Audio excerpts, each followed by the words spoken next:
तो नमस्कार दोस्तों, आपका स्वागत है इस YouTube चैनल पर। दोस्तों आज हम लोग रीजनिंग के 10 महत्वपूर्ण क्वेश्चन को देखने वाले हैं जो कि आपको आने वाले सभी परीक्षाओं के लिए महत्वपूर्ण है। आप किसी भी एग्ज़ाम की तैयारी कर रहे हो, एसएससी हो, रेलवे हो, बैंक हो, टीचर हो, सीपीओ हो, सीजीएल हो, एमटीएस हो, रेलवे ग्रुप डी हो, एनटीपीसी हो, आर्मी हो, जीडी हो, सीएचएसएल हो, सीआरपीएफ हो, या फिर आप किसी भी गवर्नमेंट एग्ज़ाम, स्टेट एग्ज़ाम की तैयारी कर रहे हो तो ये वीडियो आपके लिए बहुत ज़्यादा इम्पोर्टेंट है।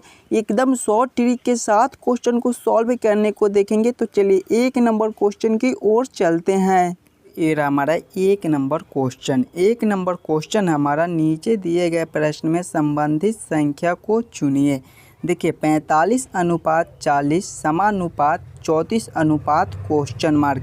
जिस प्रकार से ये 45 से 40 लिख रहा है उसी प्रकार से 34 से कौन सी संख्या बनेगी जो इस क्वेश्चन मार्क पे भरे जाएंगे, ये हमसे पूछ रहा है।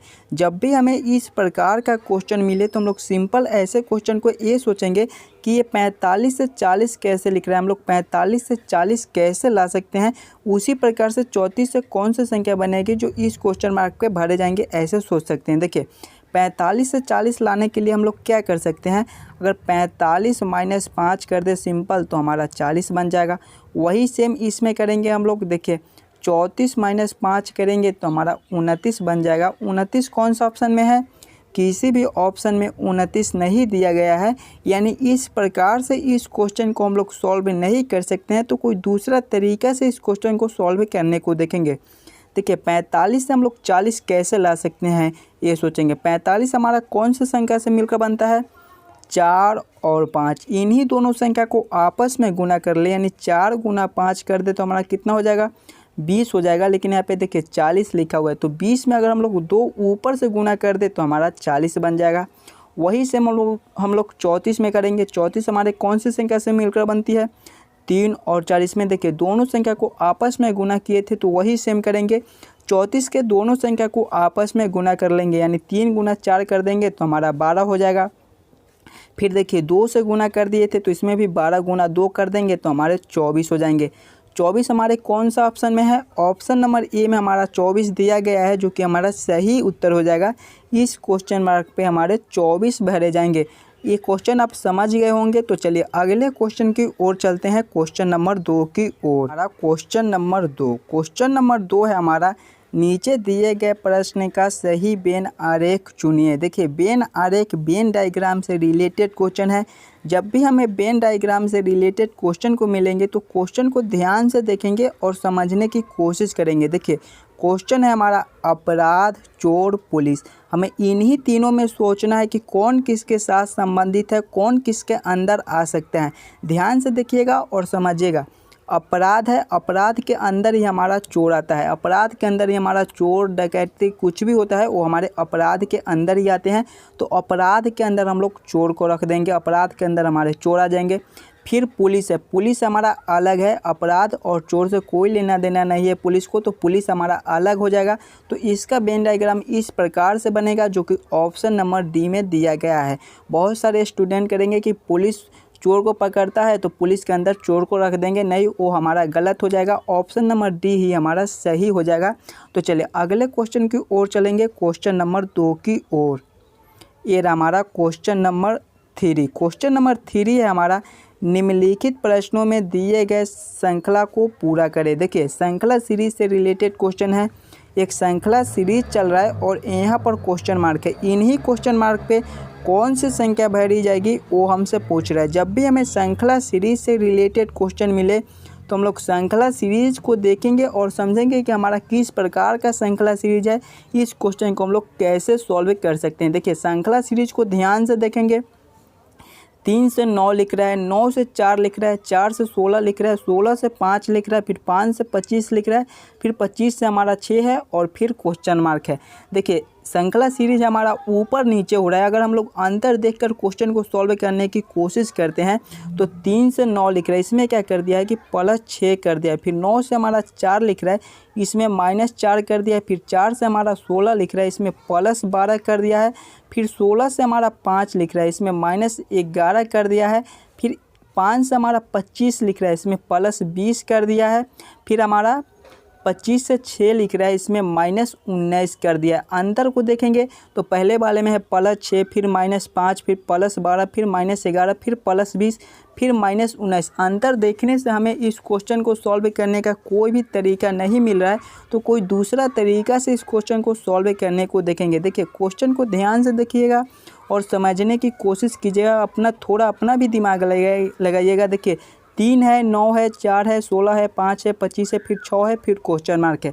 एक अंक छोड़कर देखिए स्क्वायर है। 3 हमारा क्या है, 9 हमारा क्या है, 3 का स्क्वायर है। फिर एक अंक छोड़कर देखिए 16 है, 16 हमारा क्या है, ये 4 का स्क्वायर है। फिर एक अंक छोड़कर देखिए 25 है, 25 हमारा क्या है, 5 का स्क्वायर है। तो ध्यान से देखिएगा, 3 है तो 9 है, यानी कि 3 का स्क्वायर हमारा 9 है। फिर 4 है तो 16 है, 4 का स्क्वायर हमारा 16 होता है। फिर 5 है तो 25 है, यानी कि फिर 5 का स्क्वायर कर दिया। उसी प्रकार से फिर 6 है तो फिर हम लोग 6 का स्क्वायर कर देंगे तो कितना हो जाएगा, 6 का स्क्वायर हमारा 36 हो जाएगा। 36 कौन सा ऑप्शन में है, ऑप्शन नंबर सी में है, जो कि हमारा सही उत्तर हो जाएगा। इस क्वेश्चन मार्क पे हमारे 36 भरे जाएंगे। चलिए अगले क्वेश्चन की ओर चलेंगे, क्वेश्चन नंबर 4 की ओर। ये रहा हमारा क्वेश्चन नंबर 4। क्वेश्चन नंबर 4 है हमारा, नीचे दिए गए आकृति में त्रिभुजों की संख्या बताएं। देखिए इस आकृति में टोटल कितने त्रिभुज है ये हमसे पूछ रहा है। जब भी हमें त्रिभुज गिनने के लिए बोले तो सबसे पहले हम लोग आकृति को ध्यान से देखेंगे और समझेंगे कि हमारा आकृति किस प्रकार का है, इसमें कितने त्रिभुज है, कैसे काउंट करेंगे। देखिए सबसे पहला हमारा आकृति ए वाला है, तो इसको हम लोग पहले अलग लिख लेते हैं। देखिए इस प्रकार का आकृति है तो इसको अलग लिख लेते हैं। इस प्रकार का आकृति है, इसको अलग लिख लेते हैं। इसमें टोटल कितने त्रिभुज है ये पहले काउंट कर लेंगे। देखिए चतुर्भुज है, जब भी हमें चतुर्भुज में त्रिभुज गिनने के लिए बोले तो पहले छोटे छोटे खंड को काउंट कर लेंगे। पहला हमारा ए है, दूसरा हमारा ए है, तीसरा हमारा ए है और चौथा हमारा ए है। जब भी हमें चतुर्भुज में त्रिभुज गिनने के लिए बोले तो जितना छोटा छोटा खंड होता है उसका दुगुना हमारा त्रिभुज होता है। देखिए 4 खंड है तो 4 का दुगुना कर देंगे तो हमारा इसमें 8 त्रिभुज बन गया। इस वाले आकृति में हमारे 8 त्रिभुज बन गए। फिर ऊपर वाले आकृति को देखेंगे, ऊपर वाला आकृति हमारा ऐसे है तो इसको अलग लिख लेते हैं। पहले देखिए इस प्रकार का आकृति हमारा ऊपर वाला है, ये त्रिभुज है। जब भी हमें त्रिभुज गिनने के लिए बोले तो पहले छोटे छोटे खंड को इसमें भी काउंट कर लेंगे। पहला हमारा ए है और दूसरा हमारा ए है और दोनों का योगफल कितना हो गया, फिर दोनों को जोड़ लेंगे। 1 + 1 कर देंगे तो हमारा कितना हो जाएगा, 1 + 2 कर देंगे तो हमारा कितना हो जाएगा, 3 हो जाएगा। यानी कि इसमें हमारा 3 त्रिभुज बन रहा है और इसमें 8 बन रहा है। दोनों मिलकर हमारे कितने हो गए, 11 त्रिभुज हो गए। 11 कौन सा ऑप्शन में है, ऑप्शन नंबर ए में है, जो कि हमारा सही उत्तर हो जाएगा। इस आकृति में हमारे टोटल 11 त्रिभुज है।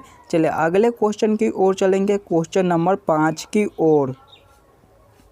ये रहा हमारा क्वेश्चन नंबर 5। क्वेश्चन नंबर 5 है हमारा, निम्नलिखित प्रश्नों में दिए गए विकल्पों में से प्रश्न चिन्ह के स्थान पर आने वाली संख्या को चुनिए। देखिए प्रश्न चिन्ह हमारा यहाँ पर है, इन्हीं क्वेश्चन मार्क पे कौन सी संख्या भरी जाएगी ये हमसे पूछ रहा है। जब भी हमें इस प्रकार का मिसिंग नंबर से रिलेटेड क्वेश्चन दे तो ऐसे क्वेश्चन को हम लोग 2 तरीके से सॉल्व करने को देख सकते हैं। पहले तो हम लोग क्वेश्चन को इस लाइन से देखेंगे कि 7 और 14 से ये 5 कैसे लिख रहा है।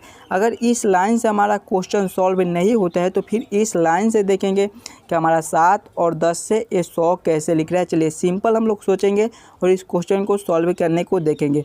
देखिए अगर हम लोग इस लाइन से क्वेश्चन को सॉल्व करने को देखते हैं तो 7 और 10 से हम लोग 100 कैसे ला सकते हैं ये सोचेंगे। देखिए अगर दोनों संख्या को पहले आपस में गुना करा दे, यानी कि 7 × 10 कर दे तो हमारा कितना हो जाएगा, 70 हो जाएगा। लेकिन यहाँ पे देखिए 100 लिखा हुआ है, यानी कि जब 30 इसमें ऊपर से जोड़ देंगे तो हमारा 100 बन जाएगा। वही सेम अगला में करेंगे, दोनों संख्या को आपस में गुना कर लेंगे तो 14 × 1 कर देंगे तो हमारा कितना हो जाएगा, 14 हो जाएगा। और इसमें 30 जोड़े थे तो इसमें भी 30 जोड़ देंगे, यानी कि 14 + 30 कर देंगे तो हमारा 44 हो जाएगा, जो कि यहाँ पर लिखा हुआ है। वही सेम इसमें करेंगे, दोनों संख्या को आपस में पहले गुना कर लेंगे, यानी कि 5 × 8 कर देंगे तो हमारे कितने हो जाएंगे, 40 हो जाएंगे। और सभी में देखिए 30 ऊपर से जोड़े थे तो इसमें भी 40 + 30 कर देंगे तो हमारे कितने हो जाएंगे, 70 हो जाएंगे। 70 कौन सा ऑप्शन में है, ऑप्शन नंबर ए में है, जो कि हमारा सही उत्तर हो जाएगा। इस क्वेश्चन मार्क पे हमारे 70 भरे जाएंगे। तो आज के लिए बस इतना ही, हम मिलते हैं आपसे अगले वीडियो में। अगर आपको किसी भी क्वेश्चन में कोई दिक्कत हो तो हमें कमेंट करके बतलाइएगा।